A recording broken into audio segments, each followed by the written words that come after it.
what you about to do with them papaya seeds? Don't you throw them away just yet. I got another recipe for you. Come on. Behold, I gave you papaya ice cream with toasted pistachios. Now we're going to use some more of that papaya, this time the seeds, to make roasted tea.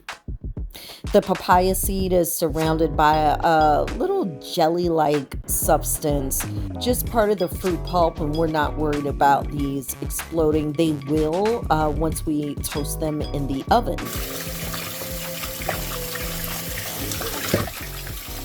Wash them so that you can pull more of that pulp off, and then just lightly tap them dry.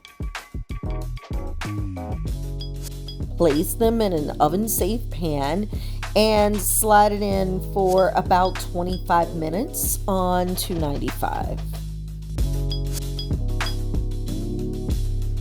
This is what you've got. Listen!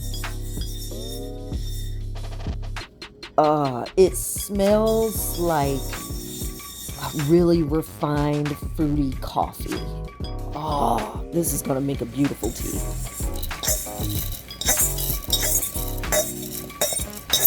Give it a few pulses.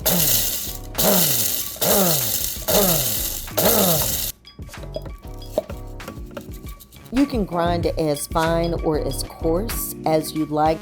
Now we can add to our tea strainer with just a touch of agave nectar and some hot water.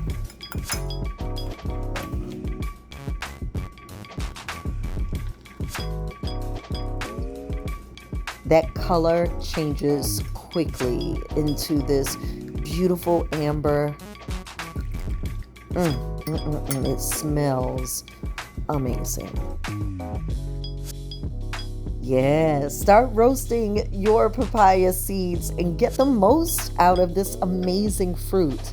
And thanks for watching Sugar Pearls, food that loves you back. Eat good, sugar.